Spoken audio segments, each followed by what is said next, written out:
When it comes to being a snob, there's all types. You've got music snobs, Instagram snobs, wine snobs, and of course, political snobs. And yes, there's even city snobs, as in, I'm better than you because I live in a particular city. The goal today is to see which cities have the most snobs of all. We're going to get a little bit of every type of snob in America. Some West Coast liberal snobs, Southern charm snobs, East Coast political snobs, and of course, the smarty pants snobs. In order to determine the snobbiest cities in America, we had to measure snobby things, based on the number of snobby factors in each metro area.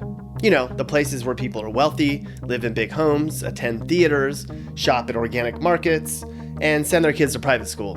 We even measured which cities have the most college graduates. Most of these cities have a lot of snobby elitist people who make snobby their hobby. So turn up your pinkies as we go through America's snobbiest cities. Would it be rude to call you snobby? 'Cause you really think that you're somebody. Oh, why do you have to be so snobby? Yeah, I know you know what I'm talking about. It's sad to see you're so snobby now. Snobby. Snobby.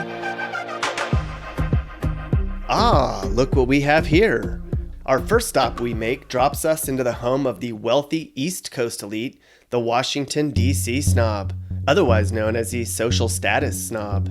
In DC, it's very important that you make sure everyone knows you have plans for the weekend, that you've been to the latest restaurant to open in the neighborhood, and that you have a maid, laundry service, or food delivered every night. And if you went to Georgetown, bonus for you.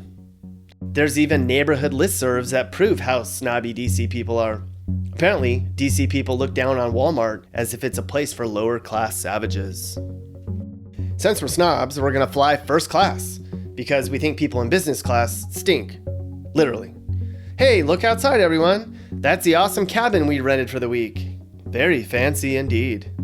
Of course, if you had to pick a city that ekes snobbiness in this greater region, you'd probably pick Aspen. But Aspen's a transient place where people winter, and it's not big enough. All the cool people live in Boulder, and those who live here are just snobby. Would you believe that the average home cost in Boulder is $630,000 a year? It's true. Being able to afford to live here alone creates a certain level of snootiness among the Colorado elite. Many have described Boulder as an outdoorsy, hippie aristocracy. I hear there's a lot of California and New England transplants in Boulder. Yes, Miss Mappy, you're right.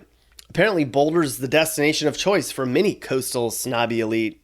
I'd probably consider you a snob now that we mention it. I mean, you look down on your husband and treat your assistant like he's your hired help. I'm very classy, thank you very much.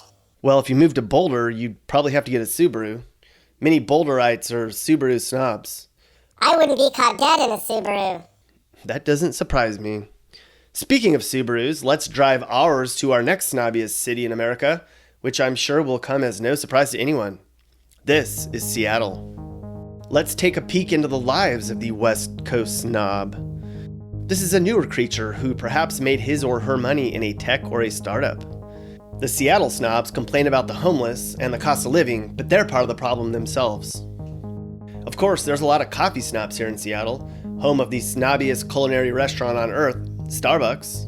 But Seattleites will look down on your pumpkin spice latte in favor of the off-blend Egyptian variety they got at Whole Foods or at the farmer's market. And Nordstrom is headquartered here. That's so snobtastic. Seattle has the 5th most theaters in the nation per capita, and it also boasts the 8th most art galleries in the country. With places like the Seattle Opera and the Pacific Northwest Ballet in town, it's clear there are some real culture snobs here. And in case you didn't know, of all major cities, Seattle has the most college graduates of any other place in the nation. So don't you even try to get into an argument with somebody from Seattle about climate change. It's real. Off we go, as we have our driver take us all the way across the country with very limited pee breaks. Our next stop, Charleston, South Carolina.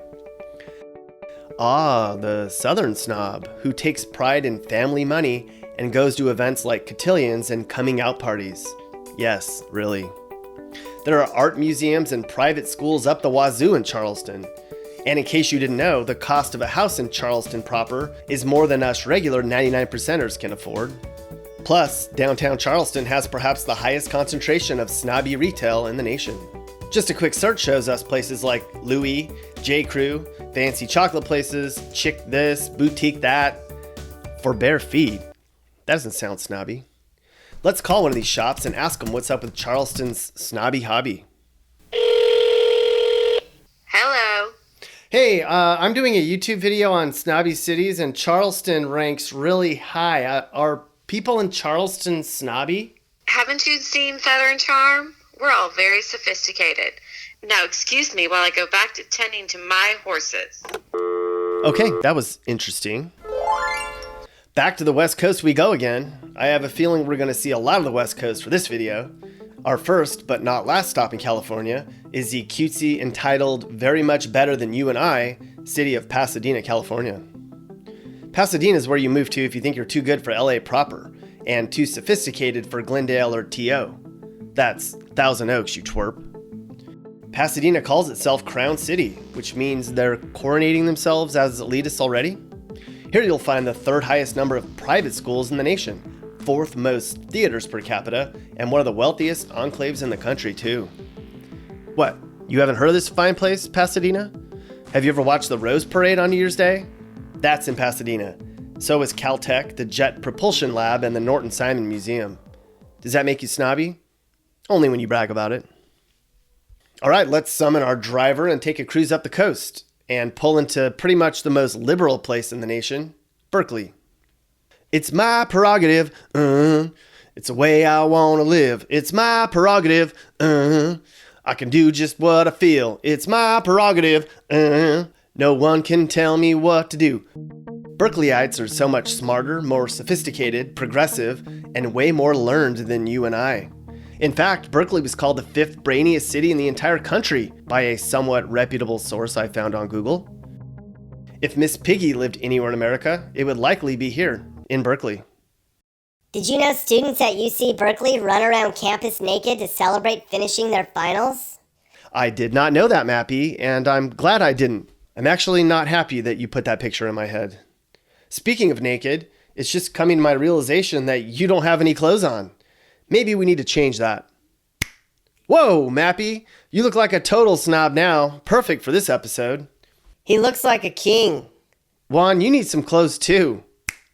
He looks like the Stay Puft Mexican Man. Mappy, you're too much. Really? God, I love those two. All right, enough of these hijinks. Time to get back to work. We're going practically right back where we came from. Are we ever going to leave this state again? As we come to the city of angels, Los Angeles. Oh, you can't touch this. Have you ever been to LA? As if. This is the center of all that is snobberific. Even downtown LA, which used to be a total dump, is on the snob upswing. Places like West Hollywood, West LA, Brentwood, Westwood, Pacific Palisades, Manhattan Beach, Playa del Rey. There's snobs all over the place here. Even LA's poor wannabe snobs are snobs. In LA, it's not about doing yoga, it's about being seen doing yoga. You won't ever catch an LA snob on public transportation. As if. And check this out. Some jerk said LA is one of the rudest cities in the nation. As if. Fact is, LA people are too self-absorbed, busy, or just too cool for you and me. Think anybody in LA would be seen in this? No. As we battle traffic for about 5 hours, we finally get out of the LA metro area and head back up the coast again. We're going to take the 5 all the way to Portland, Oregon. Spend a weekend in Portland and you'll run into all sorts of people in the snob family tree. There's wine snobs, weed snobs, coffee snobs, beer snobs, vape snobs, farmers market snobs, homeless snobs, hippie snobs, Antifa snobs, political snobs, environmental awareness snobs, vegan snobs, music snobs, skateboard snobs, mustache snobs, man bun snobs, dreadlock snobs, lesbian snobs, hipster snobs, techie snobs, umbrella snobs, food truck snobs, tattoo snobs, hiking snobs, biking snobs, dog snobs, cat snobs, organic snobs. All right, we're going to take a break away from that for like ever, because I can't even, as we visit our second snobbiest city in America, ye that is almighty, Cambridge, Massachusetts. There's one big reason Cambridge is on this list. It starts with an S and ends in Mart. These folks are just geniuses, at least they think they are, and they're spoiled with culture too. Not only do families in Cambridge command relatively big salaries, over 2/3 of the residents have a college degree here. This is home to Harvard University after all. In fact, Cambridge is the smartest place in the nation. Only 4% of residents don't have high school diplomas, and 90% of the people who live here have a college degree. Is Cambridge full of entitled brats? One person thinks so. Mr. Burns would probably be right at home here. So would Thurston Howell, if he wasn't stuck on an island. Do people in Cambridge eat Cheerios? Only when their butler's on vacation. Mirror, mirror on the wall, who is the snobbiest one of all? Waiting. San Francisco. San Francisco? Imagine that. If you're counting, that means 4 of the top 6 are in California. San Francisco's foggy? More like San Francisco's snobby. The median home price here is $1.7 million. Are you kidding me? And that's the median price.